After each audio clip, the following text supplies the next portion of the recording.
Hey everyone, welcome back to Crime Family. I'm your co-host AJ, and I'm here with my sisters Stephanie and Katie, and we're back with a brand new season of the show. This is season 6, so thank you so much for coming back to the show. It was a little bit of a longer break. I think we finished in May last year, so we had a few months to sort of chill out, relax, and now we're back with the new season. So Steph and Kate, how was your? Well, I mean, I know, but how was your breaks and stuff? Let our viewers know what's new, if anything. Yeah, I'm glad to be back. The break was definitely longer than I think we all expected, but life happens. A lot has happened since the break, so glad to be back. All is good. Yeah, same. It was good. I kind of enjoyed having a longer break just to get my shit together and just life in general, being busy and with kids and stuff. So it was nice to have the longer break, but I am glad to be back. Yeah, same. Like life happens. Yeah, we had a longer break than expected, but we're back now, so that's all that matters. So we're very excited because for the first 3 episodes of the new season, we are going to be kind of doing a deep dive into a particular topic of interest for us and also probably for many other people. So we are going to be talking about the drug and opioid epidemic that is currently, happening in Canada, the US, and really all over the world. But we have some special guests for our first couple of episodes that we're very excited to introduce you to. So for today's episode, we are joined by Brian Townsend, and he's a former DEA officer with years of firsthand experience on the front lines of the war against drugs. And Brian shares insights into some of the biggest challenges that is facing the DEA officers and law enforcement today, and shed some light on how we arrived at this critical point. Where the numbers are staggering, and where you lose in the US, there's over 100,000 people every year are lost to drug overdose. So we talk a lot about how we got here, what can be done. So in this interview, we discuss the systemic issues at play, the evolution of the opioid crisis, and potential solutions that could lead us towards a better future. So whether you're a concerned citizen, whether you're a policymaker, or you're just simply curious about this epidemic, I really do think that you'll find something of value in listening to this interview. Even if you're just a fan of the show, it was a really great interview that we did with Brian. So we're very excited to present that to you for the beginning of the season, and we are going to just hand it over to the pre-recorded interview. So we hope you enjoy it. So this is our interview with Brian Townsend.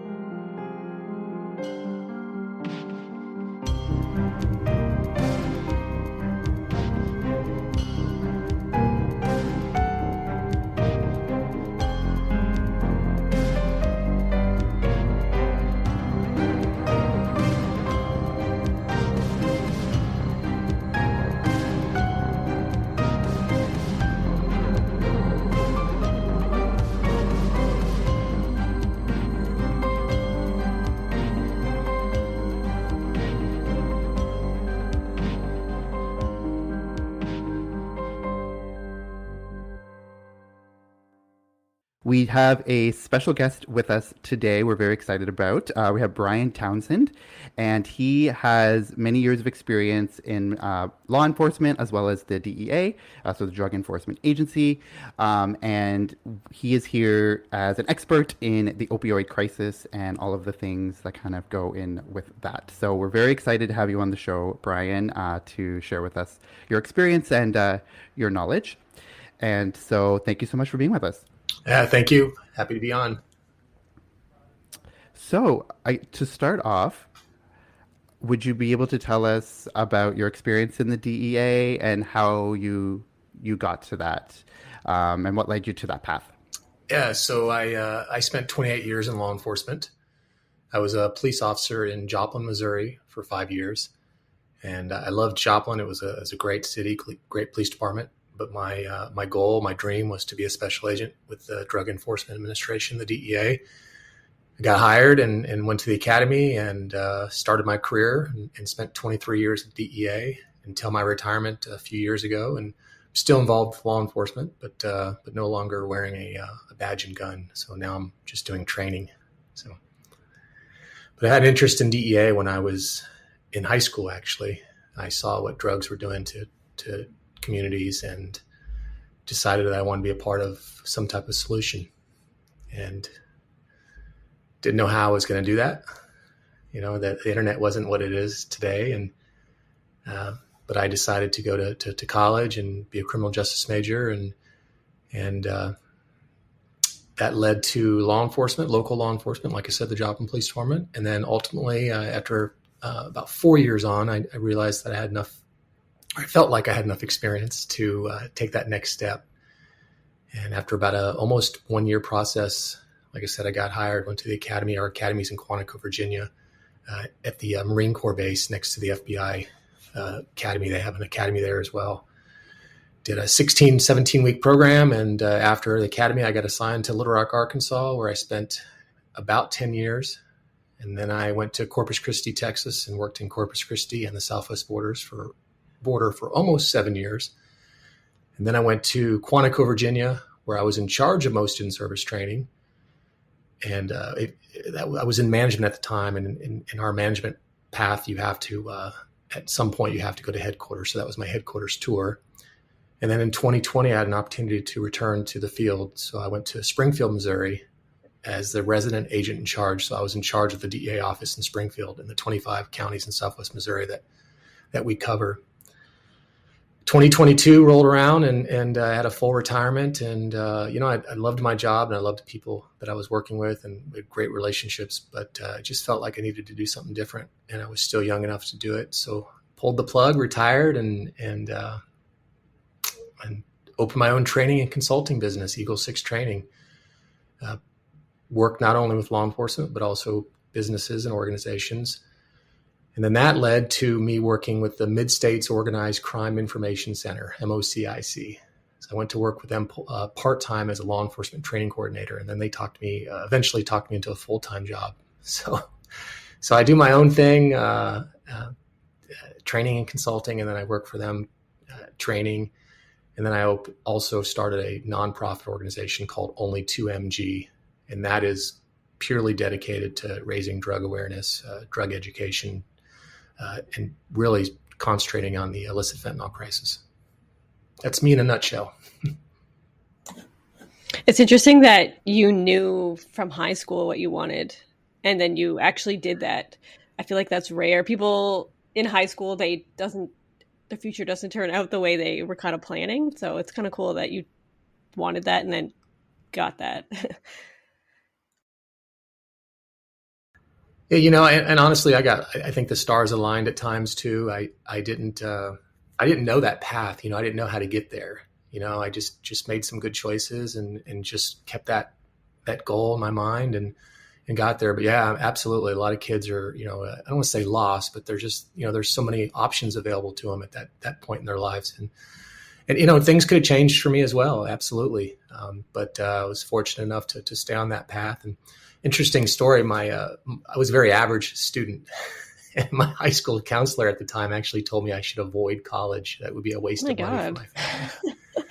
So that was interesting. That would never happen in today's. And I'm not upset. I'm not bitter. But that would never happen in today's in school, right? When parents would demand a job with that. But yeah, so I went to school and got a couple degrees, and things worked out. Awesome.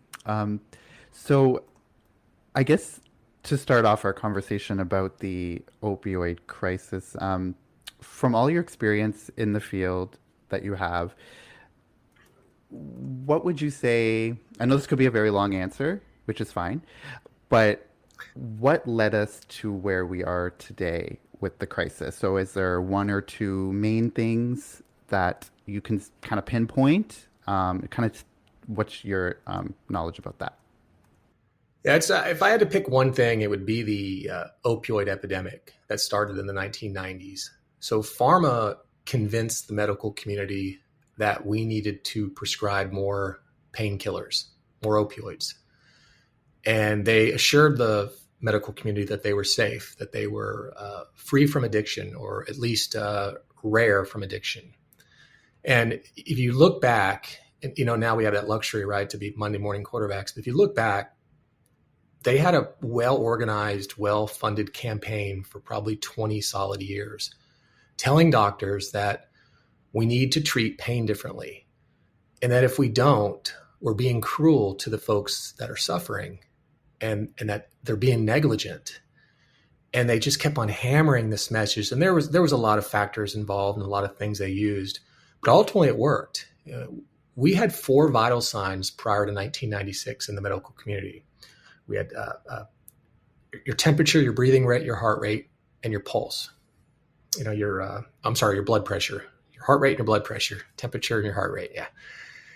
And those are the 4 vital signs. Now, we treated pain prior to 1996, but statistically speaking, if you had an opioid prescription from a physician, you were probably dying or in some severe pain.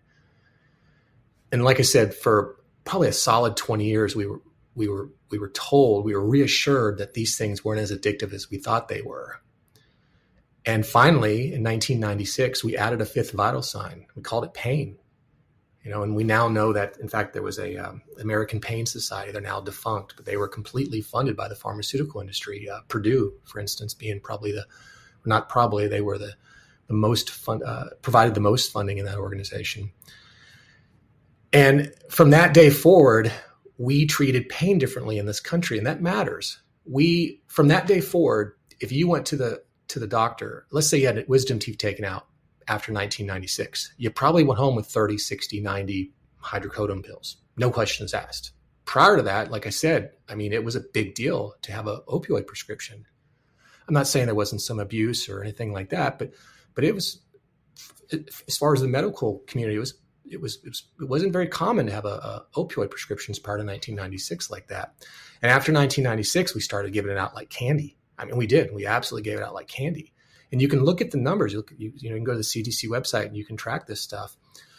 By 2012, we had reached 81.3 prescriptions per 100 people in this country. Per 100, not per 100,000 or per 1,000,000, but per 100. So 81.3 prescriptions per 100 people.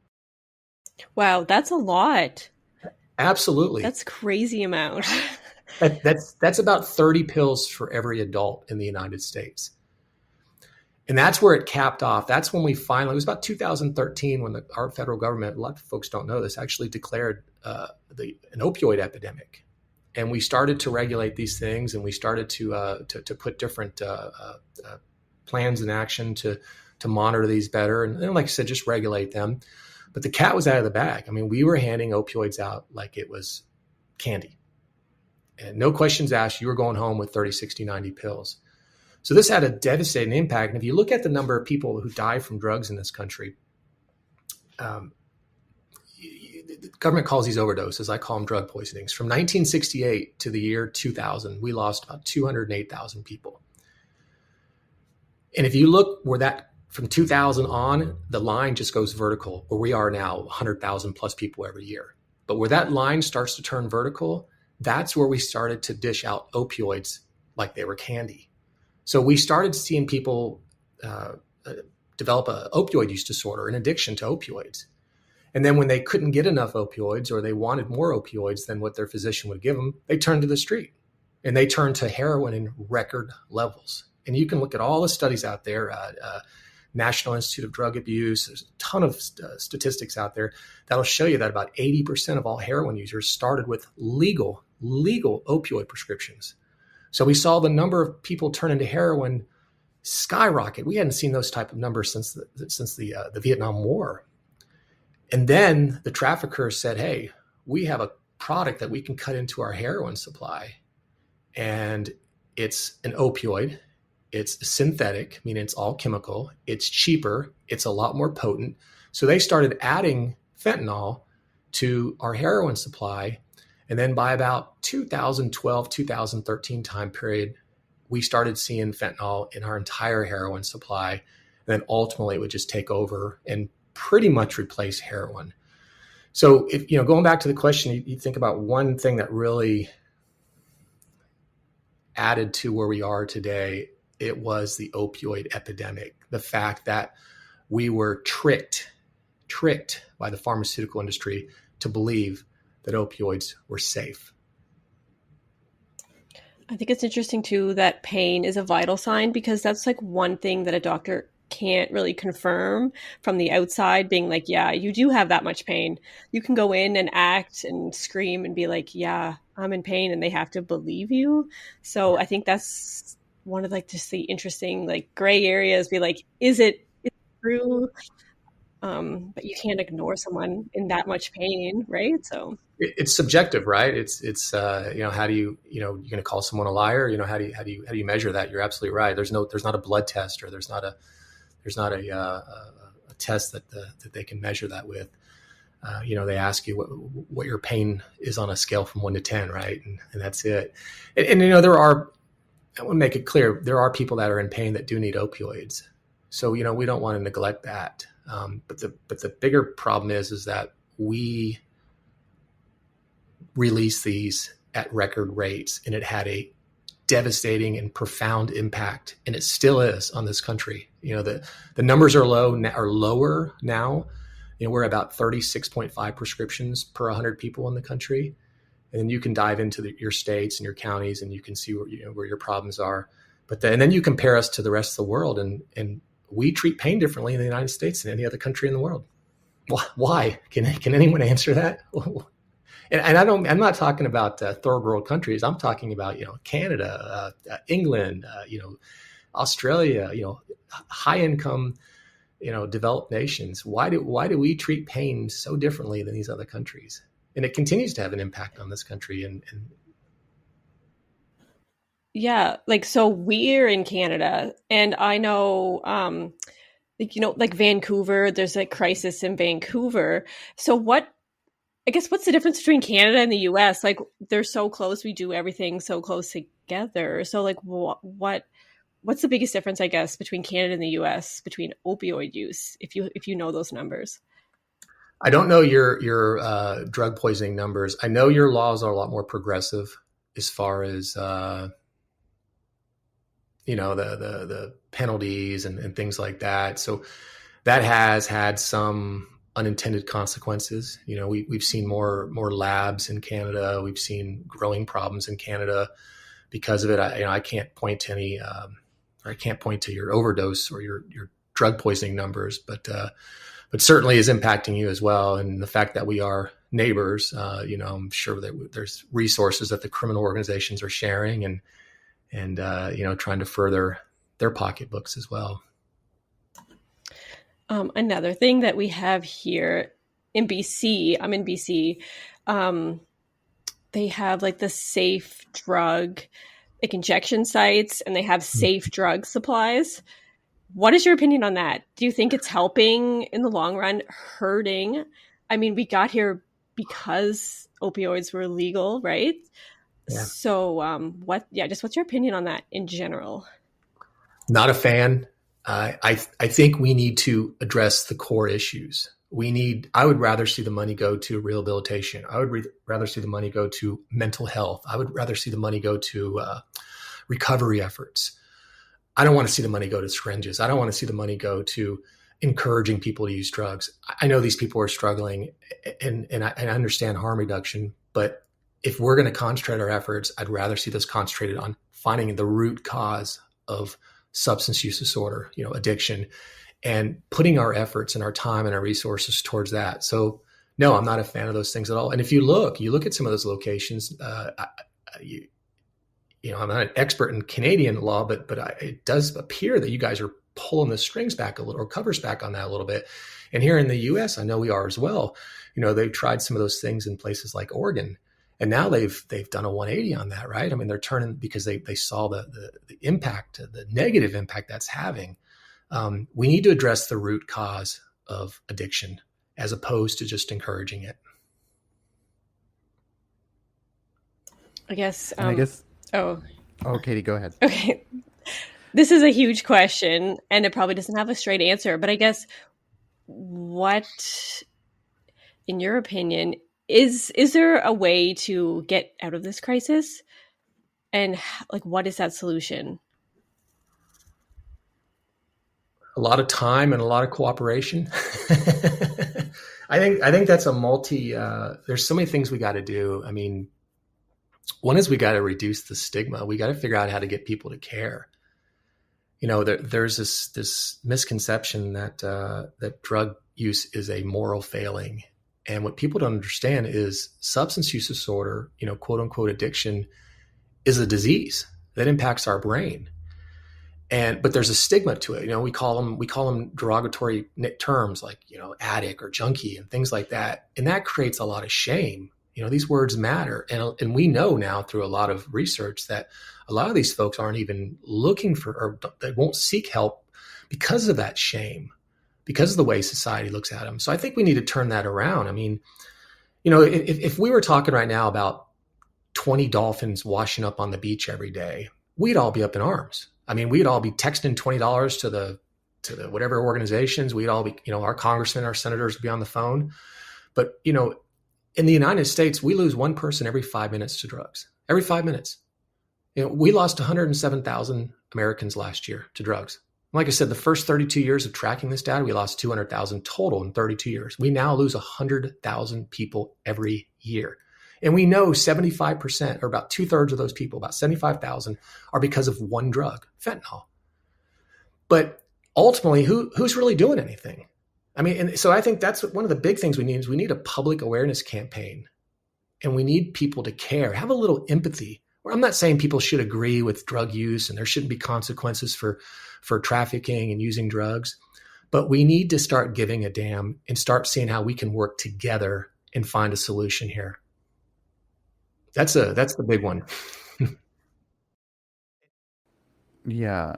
Going to what you were saying about fentanyl, I know, do you think that an argument for a safe drug supply would be that it isn't laced with fentanyl, and because that's what's happening if it's getting on the black market or random drug dealers where they are lacing it with that? Do you think a safe drug supply is, I know you kind of said you don't agree, but is it part of a solution? No, I don't think so. The problem with fentanyl is it only takes a little bit once it gets in your bloodstream to kill you. I mean, we're talking only, the average human being, only 2 milligrams. So I don't know how you make that safe. The problem is it's really not fentanyl that a lot of people struggling with substance use disorder are looking for. It's heroin, it's methamphetamine, it's cocaine, it's Percocet, it's Adderall, it's Xanax, you name the drug. And that's the problem with fentanyl. I mean, there are some people that are looking for pure fentanyl.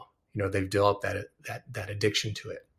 But where it's killing so many people is the unknowing, the unwitting.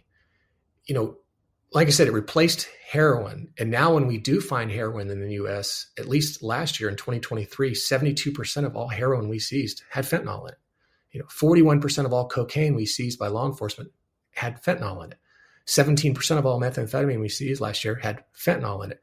And you look at the pills. I mean, the oxy pill, oxycodone, Adderall, Xanax, those are the three big. But if there's a pill, and by the way, it doesn't have to be an opioid. If there's a pill, there's a counterfeit. And if there's a counterfeit, there's a good idea there's fentanyl. So I don't know how you can make that a safe drug, because it really wasn't even supposed to be on our drug supply. It just took over. And that's where it has its impact is that it took over. People don't want it. There's no odor, there's no taste, there's no even distribution, there's no quality control, and only a mere 2 milligrams is enough to kill you. And do you think, I guess, yeah, it makes sense, like you can't really have a safe supply of fentanyl that's not safe. But what about like if there was a safe supply of other drugs like heroin, cocaine that they knew wasn't laced? Like, do you think that plays a part in the solution or no? I don't. And I think it goes back to my original answer of we're not addressing the root cause. I mean, one of the things you do if you struggle from substance use disorder, the ideal treatment is what we call medicated assisted treatment, MAT. So there's two things we're doing. One is we're trying to wean you off the actual drug you're taking. So you've probably heard like methadone clinics and things like that. That was for, heroin. Now we have drugs like Suboxone and other drugs for fentanyl. Well, the other part of the medicated assisted treatment is the cognitive behavior, therapy. What's the root cause? Are you struggling from trauma? Is there a sexual assault or a mental assault? Is there something in your life that's driving you to drugs or alcohol? And if so, let's solve those things so you don't go to drugs or alcohol to cope with those things. So I think, just like I said in the original answer, I think by allowing a safe supply of methamphetamine or coke or other drugs, we're not really targeting. I'd rather that money go to, like I said, the rehabilitation, the recovery, the treatment, things like that. Do you think like the government needs to get more involved in trying to solve a solution, or do you think they could be the problem as well? I don't know. Do you know what I mean? Yeah, no, absolutely. I do. I think there's more things we can do. I mean, not just the United States government, but other governments. I mean, there's two things that we need to tackle. One is we need to reduce the demand for drugs. Okay, that's probably a whole different question and answer type thing. But the other thing is we need to figure out, now let's go out to the supply. So when you look at the supply, there's a couple countries that are problems. One is China. China sends the chemicals to usually Mexico, but they will send them to Canada. They will send them to the US, and they will send them to other nations as well. But typically it's to the cartels, to the Sinaloa cartel, the CDS, and the Jalisco New Generation, the CJNG in Mexico, where they'll mass produce fentanyl, just like they do with meth, and then they'll export it into countries, like the US and Canada. So, I think there are some things we could do. How do we turn the heat up on places like China and Mexico to stop this? And of course, we have been working with those countries. This isn't something new here.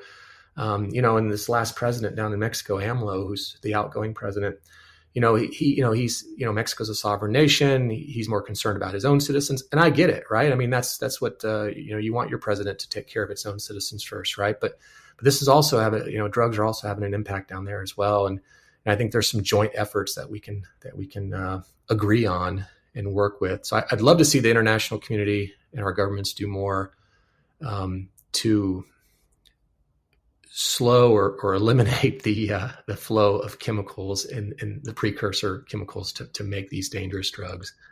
So absolutely, I think the government can provide more funding. I hear politicians all the time, where we're going to get the money. Well, we found money to study the migration of a bird. Well, I tell you what, I'd rather find the money to fund a couple more beds and get people in treatment. So it's funny how we never can find money for those things, but we sure do find money for other pet projects out there and put politicians' names on buildings. It's backwards, and I think it goes back to the public awareness and the stigma that we have as a country. It's easier for them to not fund it because they can hide behind that stigma and say, oh, why would we want to help those people? We got these other things that we can do. So absolutely, I think there's a lot more we can do on that front. Yeah, and I think people don't want to think about it until it's in their backyard. There's a lot of people are like, oh, the tent cities are moving in closer. We got to do something, right? And they don't care until it's right there and they see it every day. So yeah, a big part of it, I think, is awareness and getting it out there in the media more. So I guess, like, why do you think it's not this huge uproar you see things in the media all the time about things that are very less important? And I guess do you think it's just that stigma? Like, nobody wants to think about it? I really, truly think that has a big part of it. I think that when we have less empathy, it's not on our radar, right? We don't care. Why would we want to repair things that we don't care about? Look in our own lives. I mean, what are your priorities in your own life? It's things that you care about, right? And that's not a bad thing. It's human nature. And I think as a society, we just don't care. So another thing, when you were talking about how the chemicals get across borders and they export, my question is, like, how do those huge quantities get across borders when, like, they're specifically looking for those kind of things? And, like, how do they smuggle it? How are they so successful with getting these things around the world when, like, people are specifically looking for these chemicals, these drugs, so that they don't get across the border. Unfortunately, they're very good at it. They have decades of experience. They have the logistics down, whether it's whether it's just right across the border or whether it's via ocean. It doesn't matter. They're very, very good at it. And that's the thing with fentanyl. Fentanyl, there's nothing unique about the smuggling of fentanyl into the United States. They're using the same techniques that they've been using for decades, with cocaine, heroin, meth, marijuana for that matter. So this is just another drug, and part of the problem is it's look at pills. I mean, you can put 1 million pills and strap them to your body pretty easily. It doesn't take a lot of space to conceal a very high quantity of fentanyl. So they're very good at it. They're the southwest border in the United States is a huge problem. We've seen an uptake in that's the number one way drugs get into the country. If people don't know that, it's the southwest border. The same roads and highways that we would use to go to places like Reynosa or Matamoros or Tijuana are the same roads and highways that the cartels are using, and they're just very good at smuggling drugs across the border.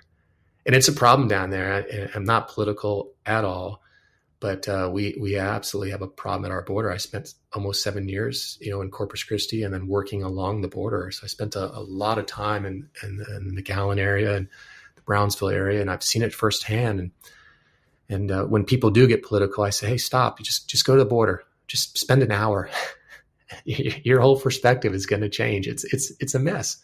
You go to the CBC, Customs and Border Patrol, the CBP, their website, and they track the number of what they call enforcement actions or contacts. For years, they would have 250, 300,000 people they would contact. And that would be also both sides of the border, Canada as well. You know how many contacts they do now on average? About 2 million a year. And we're not talking about increasing our resources, tenfold. We're talking about the same resources, but now dealing with 4 or 5 times as many people. And by the way, they're not all, you hear all these stories, they're just, really trying to get to America to get a better life. They're not all from Mexico. I mean, we have a ton of folks from China. We have a ton of folks from South America, a ton of folks from Asia, Africa, other continents. They know that our border is porous and it's very political.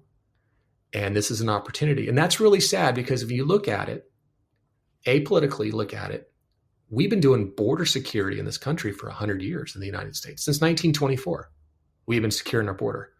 So you can all be for immigration. You can all be for allowing people to come in and, give them phones, give them healthcare, whatever. But you can also be for border security. There's a difference there. And the problem is we've meshed the two together and we've made it political. So now depending on whether or not you're, at least in the United States, if you're an R or you're a D, then all of a sudden that's where your stance is. And that's wrong. You got to look at it, more objectively than that. Yeah. And I think going back to a little bit to what you were saying about stigma and all of that and working together, I think the problem is everyone has different, or everyone's on different sides of the coin, whether it's politically, and everyone has different ideas for solutions. So I think whatever side you're on, like if you're more for harm reduction or if you're more for like, rehabilitation and that kind of side, it's coming from a place of empathy regardless, a lot of times. So people have the same intentions, but just very different ideas about how to approach it. Absolutely. And I don't fault anyone for throwing out these ideas and trying them. I think that's part of the solution, right? Is we sometimes throwing spaghetti against the wall and seeing what falls or what sticks is not the solution. But at this point, we're losing, like I said, we're losing one person every 5 minutes. We got to figure something out. So, again, to me, I'd rather concentrate those efforts on, the root cause of substance use disorder.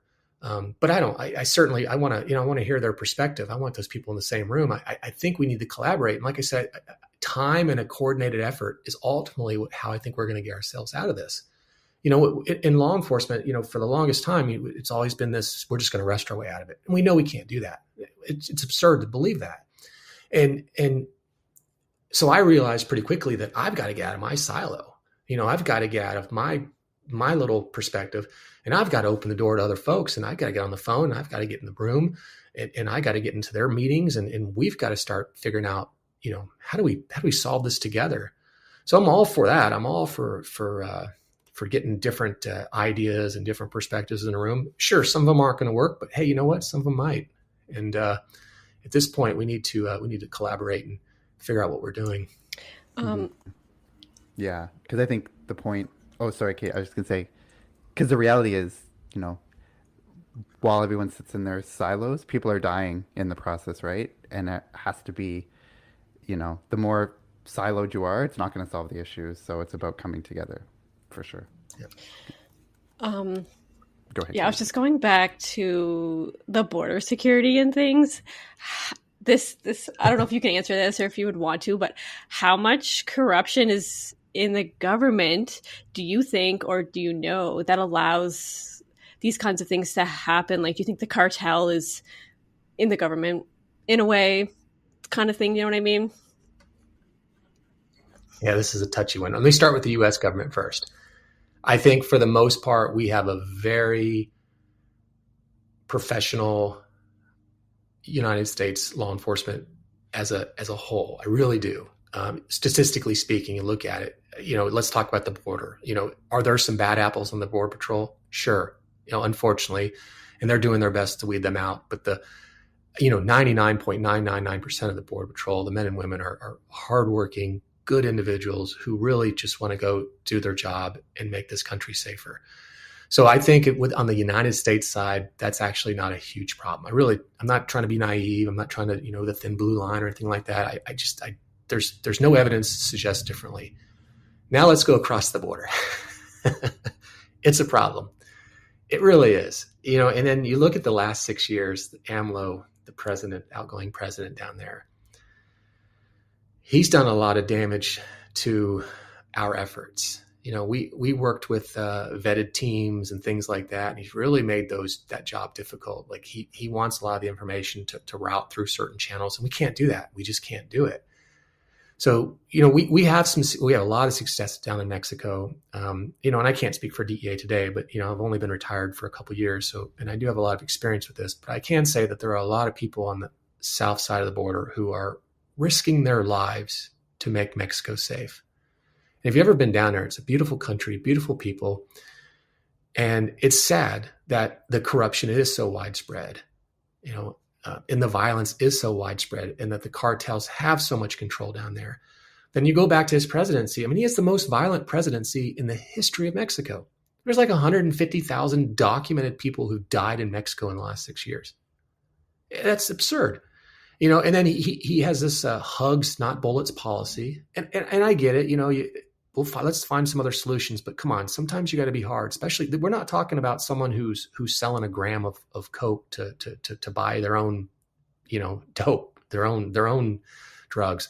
We're talking about cartels. I mean, we're talking about the highest level here. There needs to be severe consequences. We need to aggressively go after these people and put them in prison forever.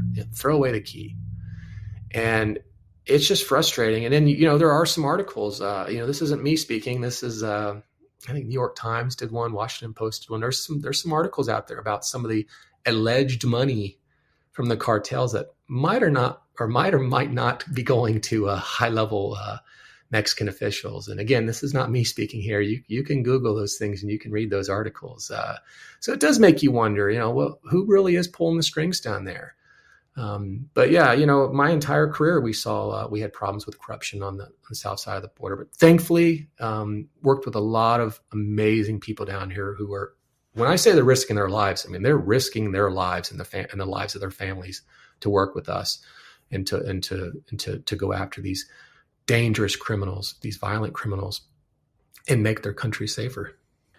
Yeah. One thing I wanted to ask as well, because you said, the amount of drugs that are getting over the border, because the people doing it are very experienced, very good at it, very creative. I don't know if you can answer this, but what are just like logistically, how are some of the ways they're doing it? Like if someone is I don't even know. Like if someone is in a car driving across the border and they're smuggling drugs, like how does it happen? I don't know. Cars and trucks is the primary way. The sexy or the interesting things are always the drones or the tunnels and things like that. And those things exist as well. But the easiest way, the most dominant or most common way, I should say, that drugs are smuggled into the United States is cars and trucks. They put them in false compartments. They put them in voids. They put them in the gas tank. They put them in tires. It's pretty ingenious on some of the way they conceal these drugs. It really is. Sometimes they'll put them in other products. We might have a truck with produce on it. Maybe you think there's watermelons in it, but there's really cocaine or methamphetamine or marijuana. But trucks and cars are the most common way that we see drugs. And like I said, we have seen, or we do see drones, we see tunnels, the oceans, we see all kinds of vessels, whether it's just a boat, a go fast boat, or whether it's a submarine. I mean, we've seen it all. So catapults, we've seen some interesting ways people will get drugs into the United States. But again, going back to the most common way is just put them in your car, put them in your backpack, put it in a bag. But a lot of times they will try to conceal them somewhat from the Border Patrol and hide them in a false compartment or behind the dashboard or, in a battery or something like that. And I guess that leads to my next question is, because a lot of times, whether it's someone in a cartel or just someone doing it, but like drug mules, people who are convinced to smuggle drugs across the border. Like we've seen cases. There was an example here in Canada of a woman who, it was like an online romance scam, but they were just, she ended up being a drug mule unknowingly. And some people do it knowingly. So what's your experience with drug mules and how that kind of happens, how someone's convinced to do that? Money. They get desperate and they want the money. So, when I worked in Corpus Christi, we had two what we call checkpoints. So if you've never been to the southern U.S. border, we have, border entries and then we have checkpoints. And we had two very busy checkpoints, Falfurrias and in Sarita on Highway 77 and Highway 281. And if you look at the map, those two highways just go straight north into the United States, or at least up through Texas. And then from there, they can get anywhere. But, we arrested a number of mules, drug, people transporting money. I mean, every day we were working with the Border Patrol and seizing drugs. Money is the ultimate motivator, right? That's why people do these things. There's no, I'm going to help humankind and I'm going to put drugs everywhere. I mean, this is all about money from all different levels, whether they're smuggling it, whether they're manufacturing it, whether they're selling it, it's all about money.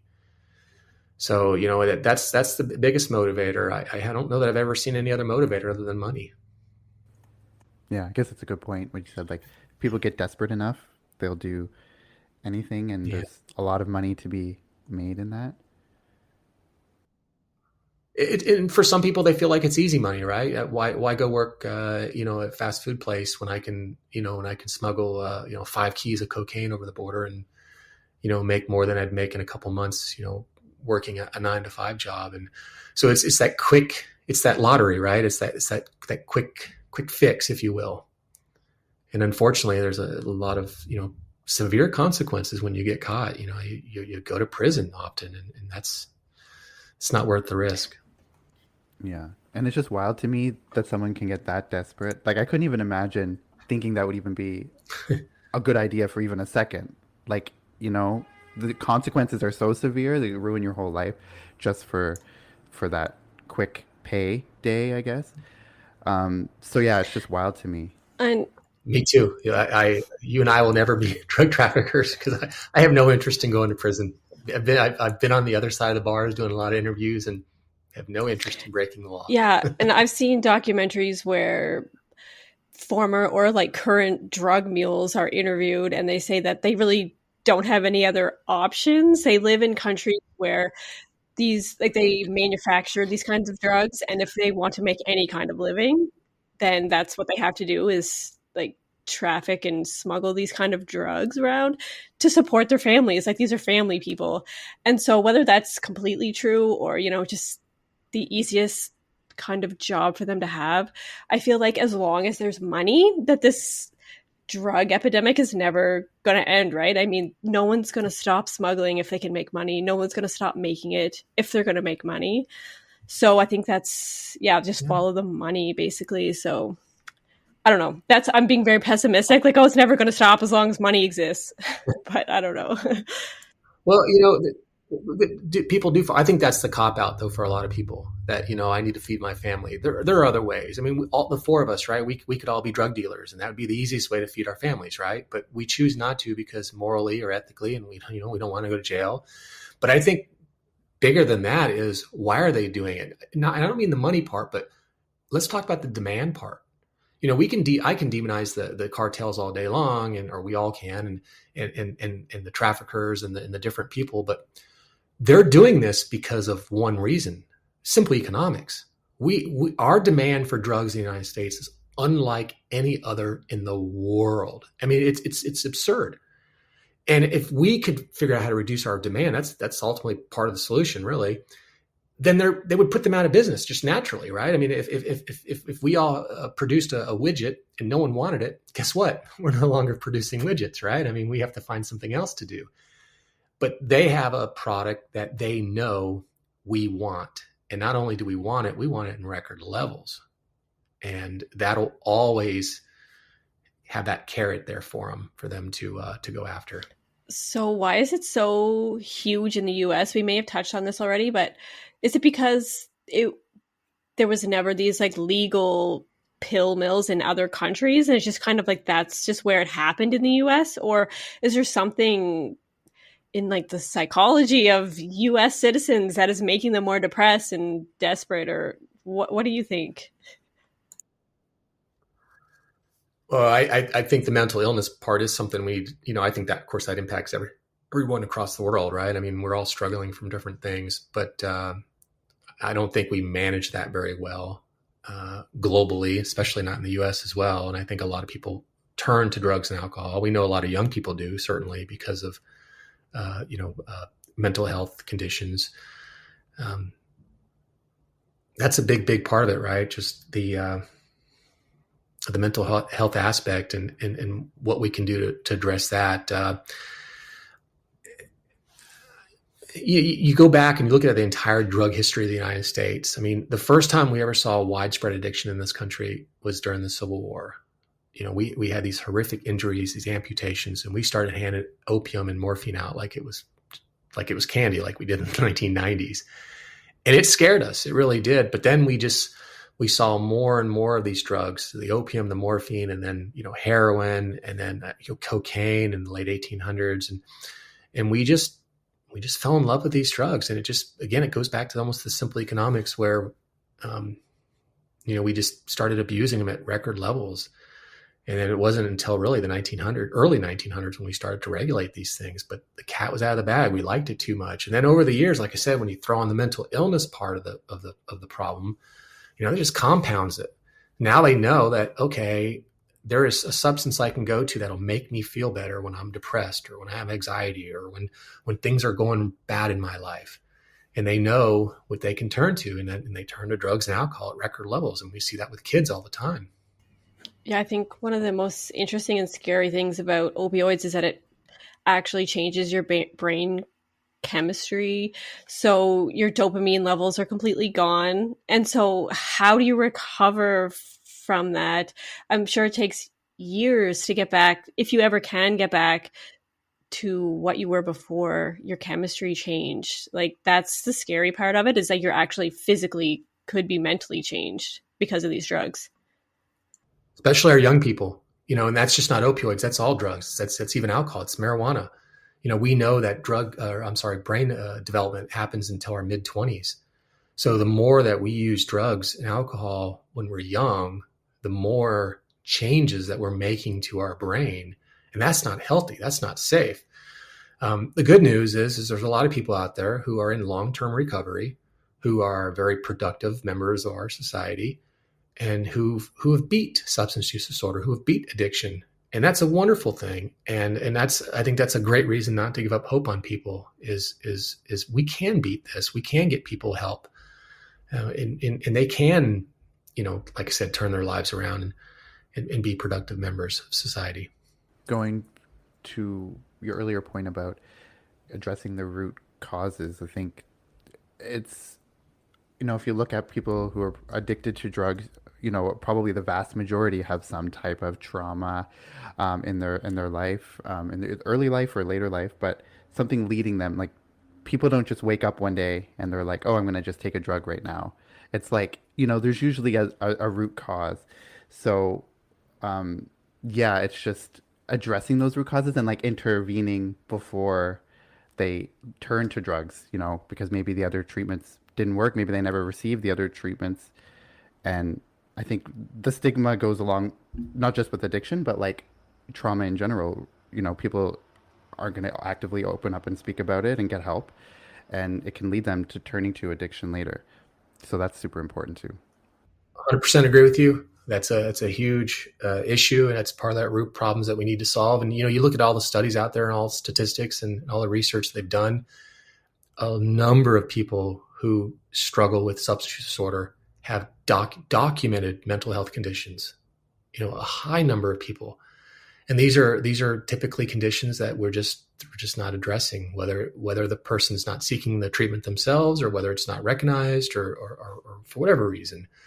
And yeah, you're absolutely right. You hit the nail on the head. A lot of these folks are turning to drugs and alcohol. And there's a study out there. I forget the name of the company that did it, but 44% of all teenagers feel persistent feelings of sadness and loneliness. 44%, and that was as of last year, or 2022. I'm sorry. So, and then they follow it up with, what do you turn to when you're feeling sad or lonely? Drugs or alcohol?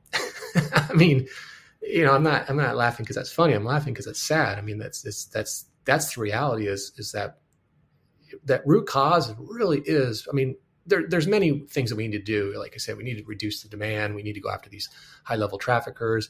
We need to do the public awareness campaign, but we got to figure out how to help people, because if not, we're just going to keep on having this problem longer and longer and longer, and more people are going to continue to die and suffer. Yeah, and I think a lot of it goes back to when we talked about the pain aspect of it. I mean, when I had my first child, I was prescribed oxycodone just because I had a C-section in the hospital. And I had no idea what this drug was. I never took it because my mom was like, oh my God, don't fill that prescription. Don't take it. And I didn't need it. I wasn't in that much pain. But now that I'm looking back, I'm like, that could have been me, right? Like I could have, want to be one of those people that just got addicted to that. And so just a simple, innocent thing like that puts people over the edge all the time. It can, right? And there are a lot of people out there, maybe even yourself, where you could have taken a pill or two and been okay. Certainly we don't want to suggest that it's going to absolutely turn to addiction, but you're right. I mean, and that's the perception we have too, right? I mean, I lost my father to cancer a couple of years ago, and in the final months of his life, they wanted to give him opioids, and it was for quality of life. And my dad and my mom were afraid. They're like, what if we get addicted? And I had to have and I was at DEA at the time. I had to have a conversation with my dad and say, Dad, time out here. You're dying. You got stage 4 cancer.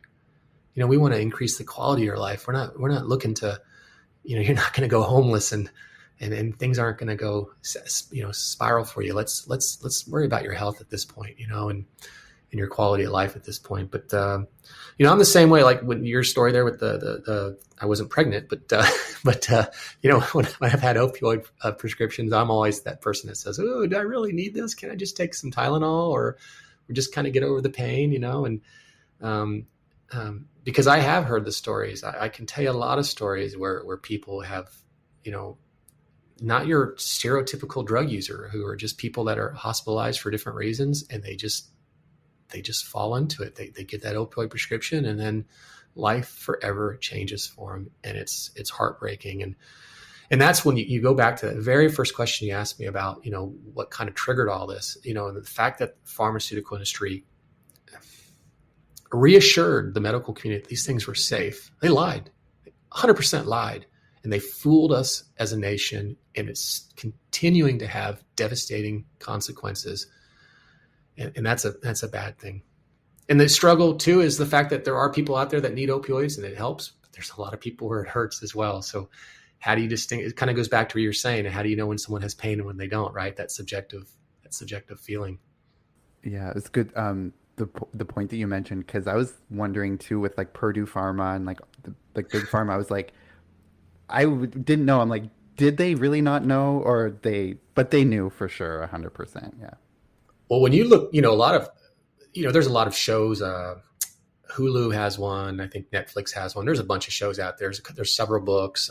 I've read most of them, seen the shows, and some of it obviously takes a little bit of liberties here and there, but some of it's pretty accurate. If you look at some of their freedom, I'm not sure what they call it in Canada, but in the United States, the Freedom of Information Act, where you can dive into a person's emails and things like that. When they look at some of the internal documents at Purdue, they talked about how their original patient, if you will, was going to be a cancer patient, like my father, ideal patient, but then they realized that was too small of a pool. We needed to reach a little further than that. And then that was just opioids for everyone. And, you look at, I gave you all the numbers from 2012 was a peak, but if you look at the numbers, how they jumped up from 1996, it makes you want to throw up. It's just disgusting. By 2004, OxyContin was the most abused pharmaceutical on the street. I mean, we called it heroin in a pill in law enforcement at the time. They went from a 10 to a 20 to a 40 to an 80 to 160 milligram pill. This is a powerful narcotic. Shame on them for what they've done. And you just follow the whole Sackler family and everything that's gone on with them. And they weren't alone. Purdue was certainly the worst actor of all of them, but they weren't alone. But shame on them. I don't know how they sleep at night. I really don't. Yeah. Corporate greed, and going back to Katie's point with money, like as long as money exists, there's going to be bad actors that will take advantage, and they don't even care who they're impacting, who dies, and what the repercussions and that's are. like, because they might not even feel the repercussions in the way that like a regular person on the street would. Yeah, and that's that Netflix show, I think, called Painkiller. I think all three of us saw it. That's kind of what I'm thinking about this entire conversation, because I don't know if that's, I feel like a lot of that is accurate because I've looked up some of it afterwards and like it is very factual. But the repercussions from that company, like didn't really go to jail, did they? I mean, they went bankrupt, so they couldn't pay anything back. Like, why are they not criminally responsible for knowingly, feeding this epidemic? Well, some people are going to tell you because ultimately the individual responsibility is on the person himself, right? And I do agree a little bit with that. I mean, we have to reduce the demand. We have to stop people from wanting. So there needs to be some accountability for the people. But going back to Purdue, you're absolutely right. And at some point, there's got to be some ethical decisions, right, that are being made. Like, when is enough enough? When are we going to do the right thing, right? 2007, a couple of their executives got in trouble for lying, and there's a lot of speculation on why that case got settled the way it did. But ultimately, that's what happened. It got settled. The company paid it was about a $615 or $20 million loss or settlement. What's $600 million to a company that made $35 billion on one drug? I mean, that's if we all lost a quarter today. Like, is that really going to, are we going to struggle because of that, right? No, we're not. I mean, it was a slap on the wrist is what it was. Most of in the United States, we have opioid settlement money. There's like $26 billion, I believe, over the next 18 years to most of our states, not all of them, but most of them who participated in the lawsuit. None of that comes from Purdue. Purdue has an interesting story there. Ultimately, they did settle with the United States government for about $6 billion, but then that got challenged and it went all the way up to our Supreme Court. And then I believe it was June of this year, our Supreme Court said, we're going to throw that settlement out. So a lot of folks it's kind of 50-50 really. Some folks are unhappy because they wanted Purdue they wanted that money. They wanted that $6 billion as part of the settlement money. But then some people are really happy because now they feel like they can sue the Sackler family until they die in court. and I've heard that a lot. We want them to die in court, quote unquote. A lot of folks don't realize also that naloxone, which is Narcan, the life-saving drug that reverses opioid overdoses. In Europe, you can Google this, and there's a couple different news articles out there that'll show you that in Europe, the Sackler family is actually involved in making money on that as well. So, which really is disgusting when you think about that. I mean, they helped pump the United States full of opioids. They made billions of dollars off of it. And, they moved all their money overseas, and then they tried to settle with the government so they could protect the rest of their assets. And they just continue to make money through these really, what kind of ethical decisions are they making there? Yeah.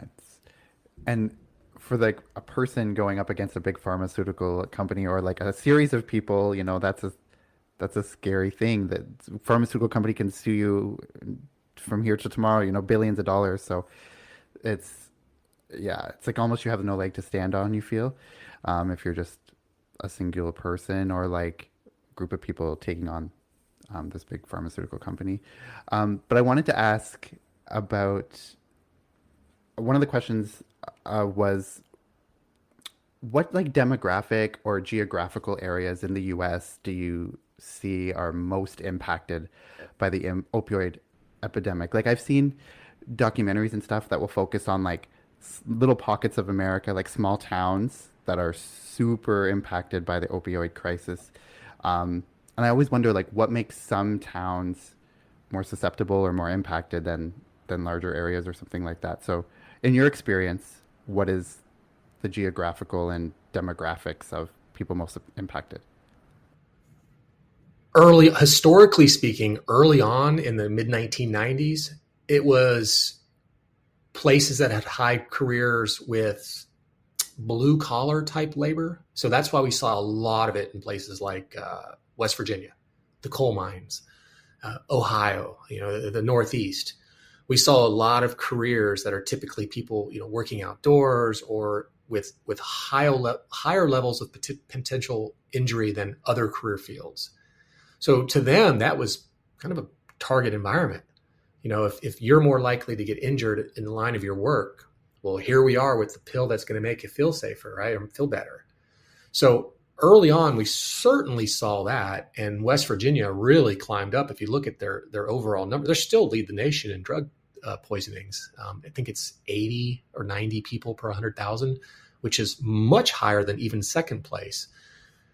But now opioids, they don't see a demographic, rich, poor, white, black, it doesn't matter. This stuff does not discriminate. It is an equal opportunity killer.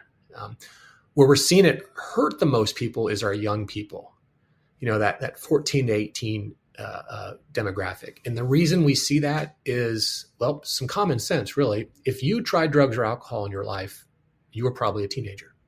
Your parents, your grandparents, your great-grandparents, if we were to poll them and they were honest about it, if they tried drugs or alcohol in their life, they were probably teenagers, right? I mean, that's when we experiment with things in our lives. The problem now is kids are growing up with a drug that we didn't have when we were their age. I didn't have fentanyl in my drug supply. Not that I took drugs, but in the drug supply out there when I was 14, 18 years old. So that demographic is getting destroyed. In fact, if you look at their numbers per 100,000, they've grown higher than any other everyone keeps on talking about the 18 to 45 population, how they're dying the most. Well, first of all, 18 to 45 is pretty darn broad, right? I mean, that's like saying all white people or all black people or all Asian people. That's pretty broad. Let's narrow it down a little bit, right? So that's why I looking at that I hate that it impacts them. But when you look at that 14 to 18-year-old demographic, they're really getting pounded because that's when they're trying drugs and they just don't know. No one's given this information. They're not getting it at home. They're just not, they have no idea that one pill can kill, that the first time you use a drug, you can die.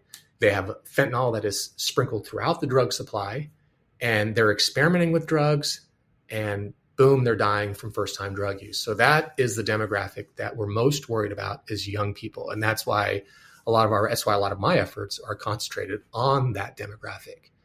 But other than that, like I said, this drug will kill anyone and everyone. Yeah, and that's the scary thing too is, someone can take drugs for the first time in their life and die because the little piece of a pill or the pill they had a tiny bit of fentanyl. And it's almost think it's like, if you took a pill and cut it in four, it's like playing Russian roulette with it because you don't know how much fentanyl is in that one piece that you have, because it's not going to be distributed evenly, right, amongst the pill, right? So that's what I think of when I think of that. No, you're absolutely right. And we have some new evidence that just came out on that. We know domestically speaking, a lot of pills are also made in the US and Canada for that matter.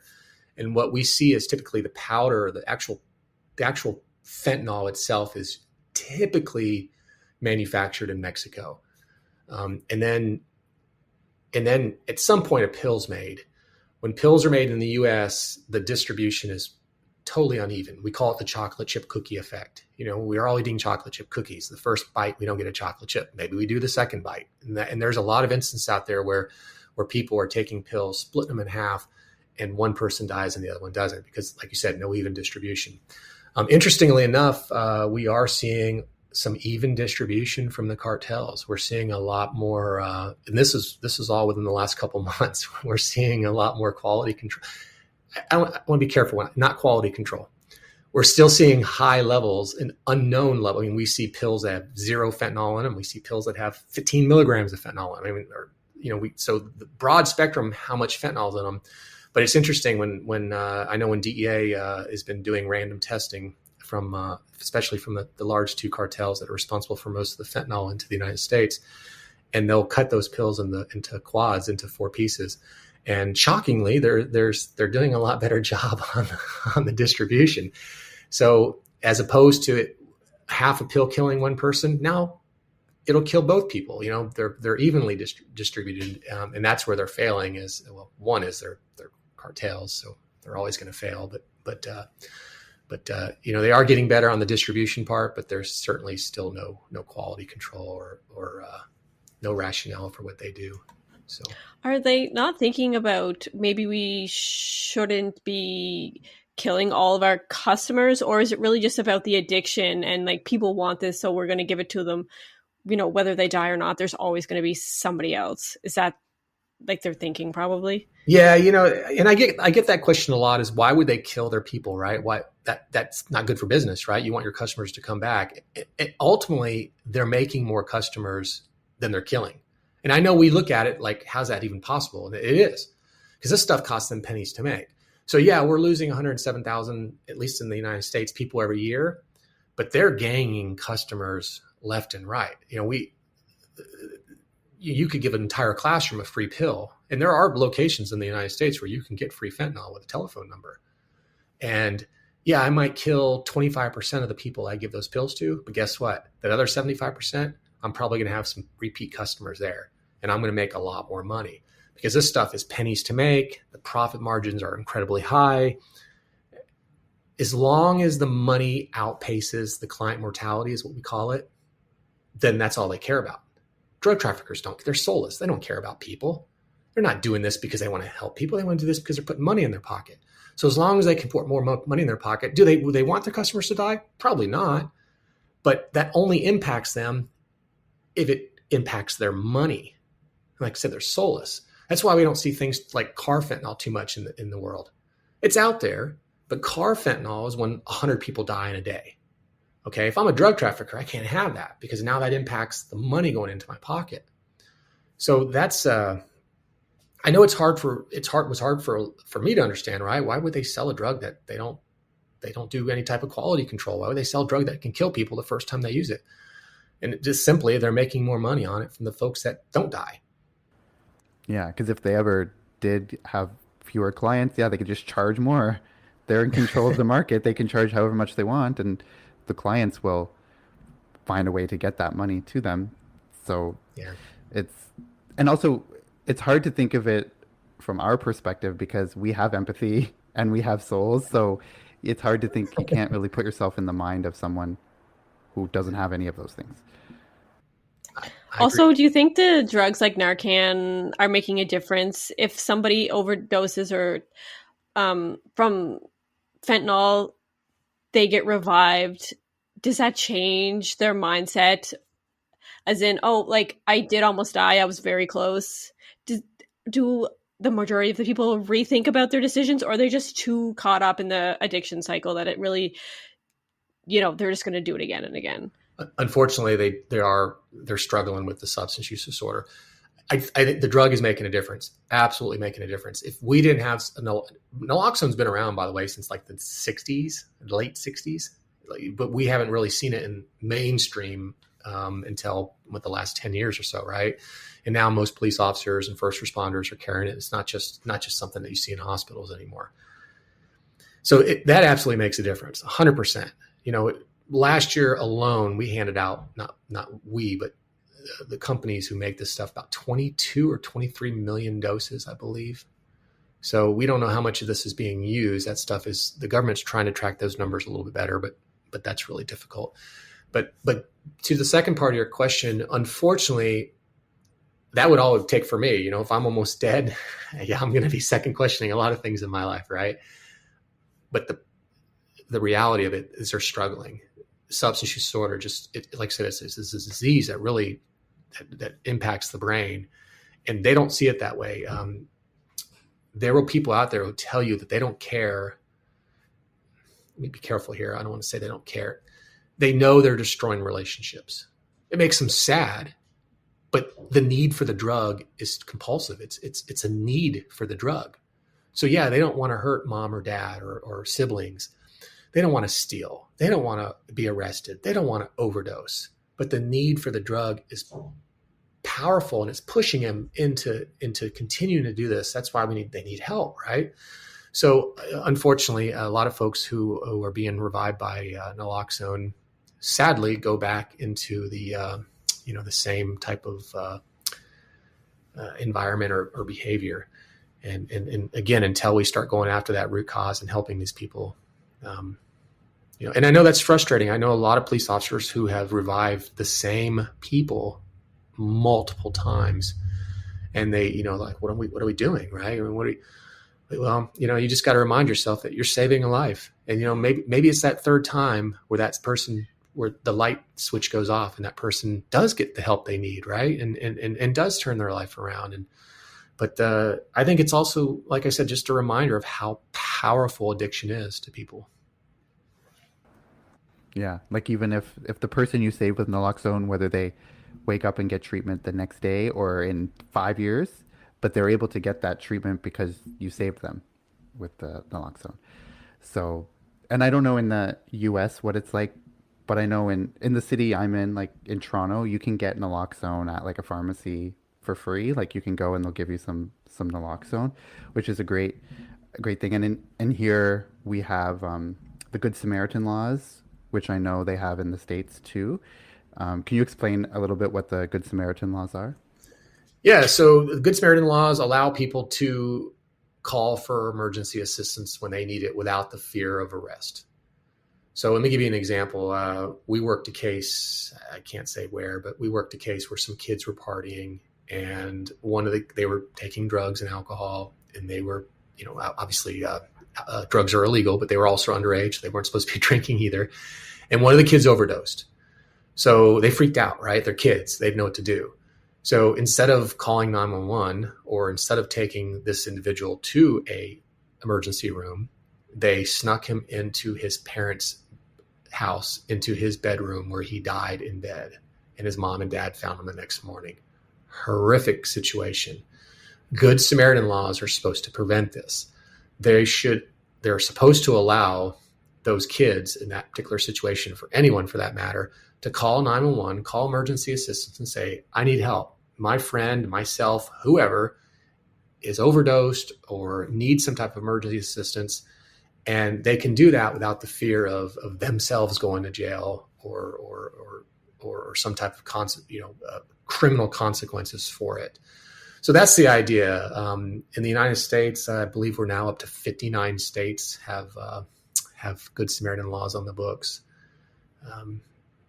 And that's the idea, right? To allow people to call for help, because we don't want people to say, hey, I would help you, but I don't want to go to jail, so therefore you're going to die.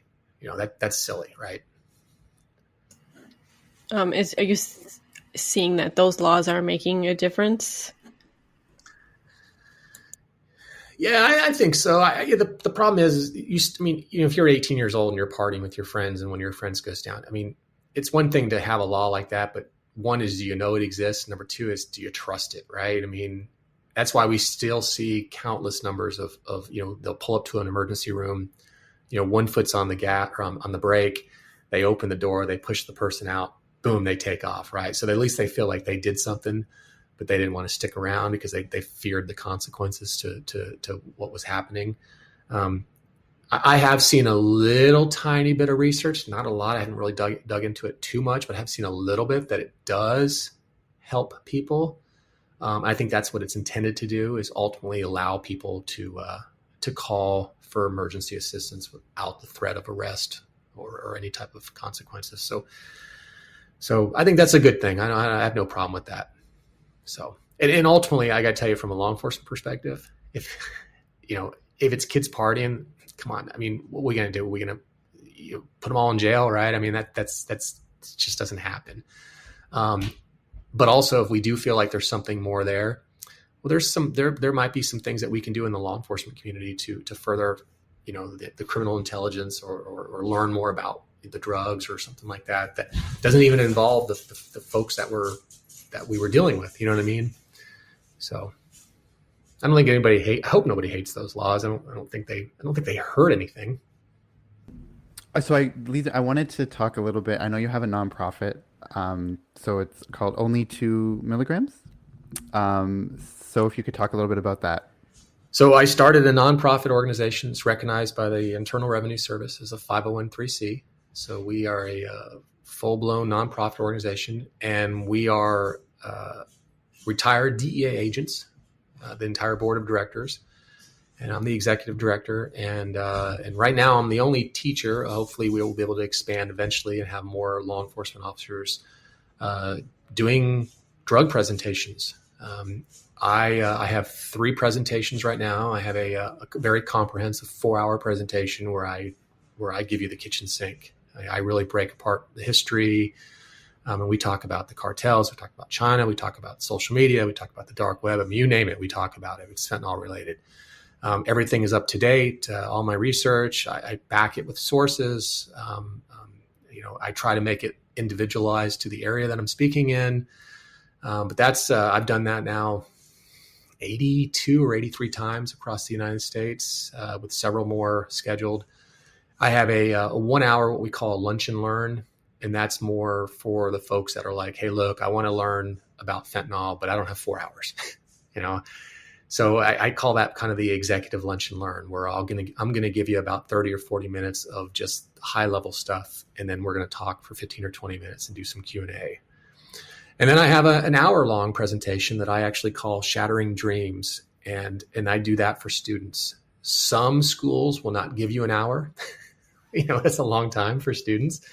So a lot of times I'm aiming for, college students or schools that will give you that time. But that is just, here's the real deal. 2 milligrams is going to kill you.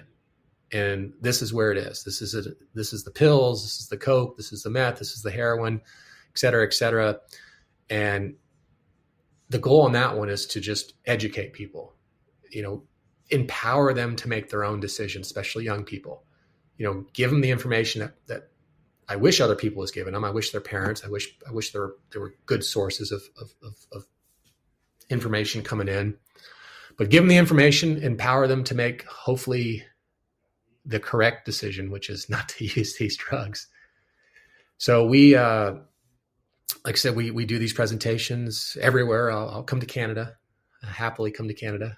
I've been up there a few times. I like to hike, so been to a couple areas up there. So you can invite me.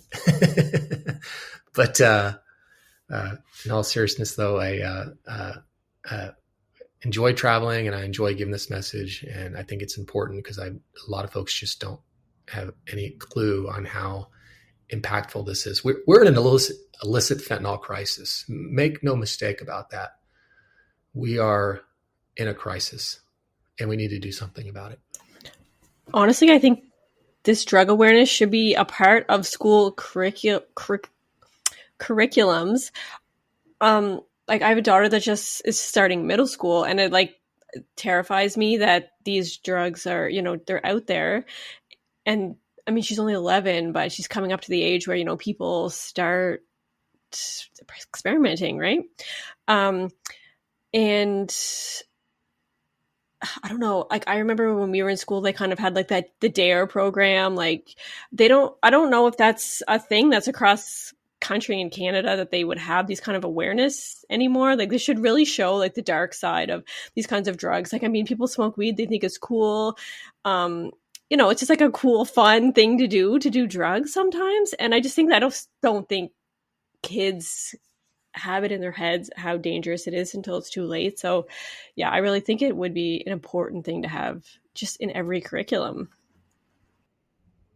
I agree. And there are a lot of states, and I'm sure there's probably some places, I would be surprised if there weren't in Canada, that are requiring and mandating it now.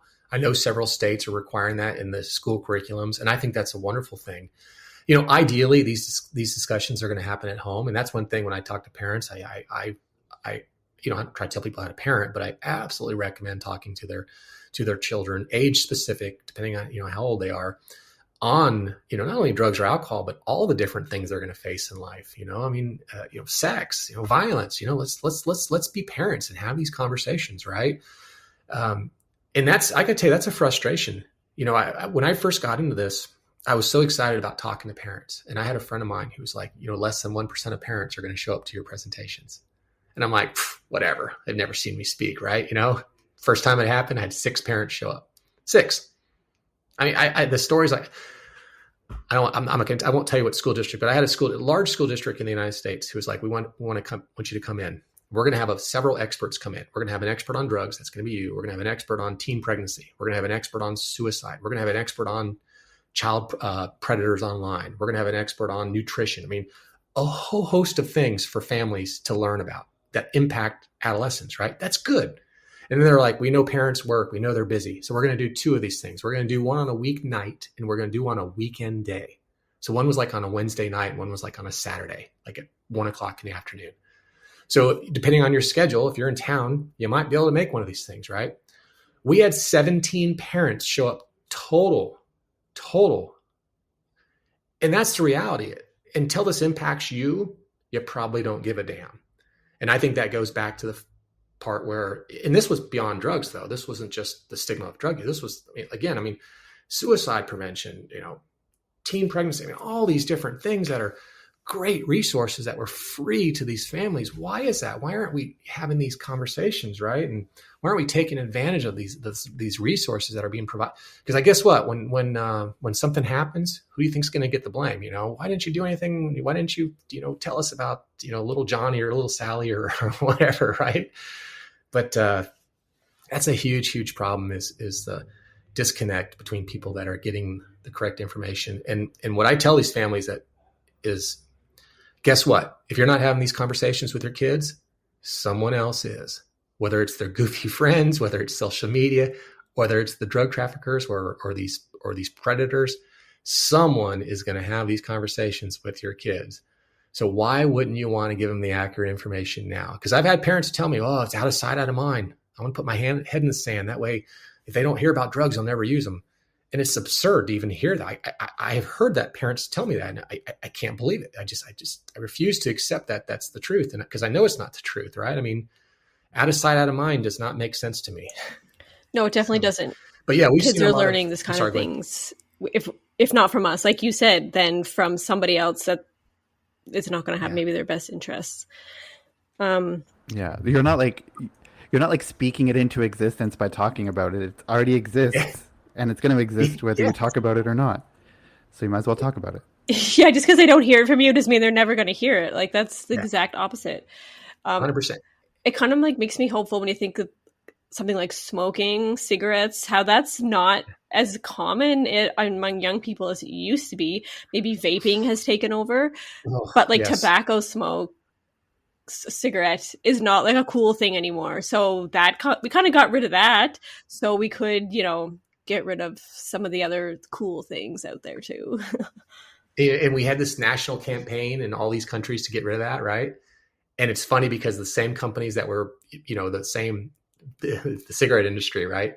They're now big time financially behind things like vaping. And when you tell kids that, hey, this stuff is really bad for your lungs, it's really bad for brain development. Oh, whatever. The same things that we were saying in the 1950s or 60s to law enforcement and the government and all these into schools are happening right now. Like we are repeating ourselves right now. And it's going to be another 10, 15 years when the data comes out, and data is already coming out at record levels, but people refuse to accept it. But it's going to be another 10, 15 years when they're going to say, oh, I guess this was dangerous. And then there's going to be, unfortunately, a new flavor of the day, which is sad, Yeah. And we didn't talk too much about it, but we can talk about it briefly. Like internet makes it way harder today too, right? Because kids can go online and purchase drugs on the dark web, or not even the dark web, right? But that's wild to think too, how it's can be right in your own house with the internet. When I talk to folks, I tell them that if I were going to buy drugs, I wouldn't go anywhere. I would stay at my house and I would get on social media. I can buy drugs all day long on Snapchat, Instagram, Facebook, you name it. And these kids are pretty savvy on the phones. I think at age 20, if you get on Snapchat, I think your hands start to freeze or something. I don't know if you're supposed to be on the app anymore. So the young folks, they know how to use these apps and they're very good at it. Right. And, it's scary. And I've shown that I've gone on Kick, different social media apps, and I show people how easy it is to buy drugs. It really is. And of course, we have the dark web as well, which there's a stigma to the dark web that it's just this nefarious place. So that keeps us off of it, right? I mean, you probably can't even access it from your internet at your work because your IT folks think it's going to cause all kinds of viruses. Well, criminals love that because it's not as dangerous and hard to get on the dark web as you might think. So they love that we're all scared to know anything about it. And we all think it's Harry Potter magic. So it allows them to continue on with their criminal activity. But yeah, social media. Yeah, I actually, sorry. I actually wanted to touch on the dark web a little bit because social media is scary. And I don't know much about the dark web either. So that makes it scary. But is it as hard to track people on the dark web? Is it this lawless Wild West that they kind of portray it to be? It's very difficult to track people on the dark web, but law enforcement speaking, we use the same techniques to go after these folks as we do other criminal organizations. Because ultimately, if someone messes up, let's say we seize a package, well, we're going to use the same techniques that we would do if we seized a package that was not from the dark web, right? But the dark web itself is actually not illegal to go on. It was actually designed by the U.S. government, their naval research, our Navy. It was to keep our intelligence assets safe. And some idiot realized that the anonymity and the safeguards that the dark web provides would be a perfect place to allow criminal activity to happen. So he opened up this thing called the Silk Road back around 2011. And it went on for about 2 years before they closed it. But now we have a number of dark web marketplaces. By the way, there's some specific to Canada where you have to live in Canada to order from them. But they're very easy to get on. They work very well. You can trust, unfortunately, there's a way you can learn how to trust what they call the vendors, the people that are selling them. It is incredibly easy to buy not only drugs, but just anything illegal. If you're looking for, weapons or a murder for hire or child porn or any of the disgusting stuff out there, unfortunately, it's available on the dark web. But going on the dark web is not hard. Like I said, the dark web itself is not illegal. There's a lot of good people on the dark web, a lot of activists. I thought it was illegal. I was scared to even Google it. No, it's I have a dark web training class, and I actually go on the dark web live, and I show people how to do it because there's a whole host of intelligence that we can get off the dark web and learn about criminals and the things that they're involved with. Oh, wow. I learned something, new every day. I didn't know it wasn't illegal, like kind of what Katie said. I thought like even if you Google it, like dark web, and I don't know, is that even illegal to do? But yeah. You could actually go on the dark web and buy your groceries. Now it would be stupid because you'd spend a lot of money and it wouldn't be worth it. But there's some legal things, there's a lot of activists on the dark web. There's a lot of whistleblowers on the dark web. There's a lot of, how do we get information out of places like Iran or Russia or China? When they regulate speech and free speech, how do those people have a voice, right? And the dark web does allow some of that to happen, and so there's a lot of good that comes out of the dark web as well. But unfortunately, like I said, people figured out how to exploit the good, and and you can now maybe Canada has a law that you're not allowed to browse these. Now I don't. Obviously, you can't buy the illegal stuff. That breaks all the rules there. But I use it for research all the time. Oh, interesting. Yeah, you just hear so much about it. It's like, yeah, Katie said, this wild, wild west. It's like you don't even, yeah, wild. Anyway, sorry, Katie, what were you going to say? No, though, I was just going to say that's interesting. I didn't know that about the dark web. Yeah, I guess we're kind of coming close to the end of the time that we allotted. But I guess just if there's just one final thing that you wanted to say that we didn't touch on, anything that you, like a message you want to get out there, or just any kind of final things to wrap everything up.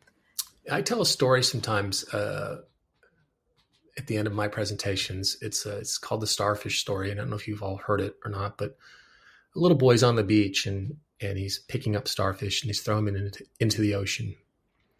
And an old man sees him and says, "What are you doing, son? Why are you throwing these starfish in the ocean?" And he says, "Well, the sun's up and the tide's in, and you look around, all these starfish are stranded here. And if we don't get them back in the ocean soon, they're going to die."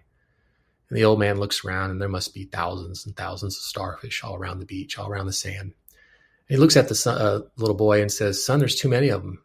You're not going to save them. They're going to die."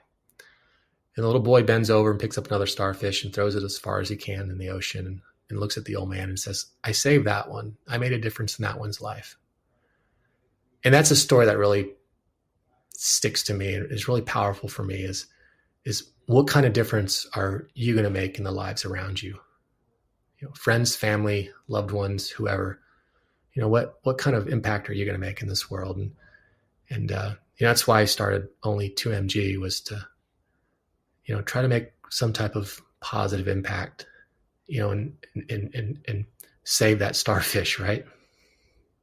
Yeah, I like that story. That's definitely a good message. It's like, if you can't save everyone, why even bother trying to save somebody? Like, yeah, that doesn't make sense. So, yeah, thanks so much for talking with us. I definitely learned a lot. It was very interesting.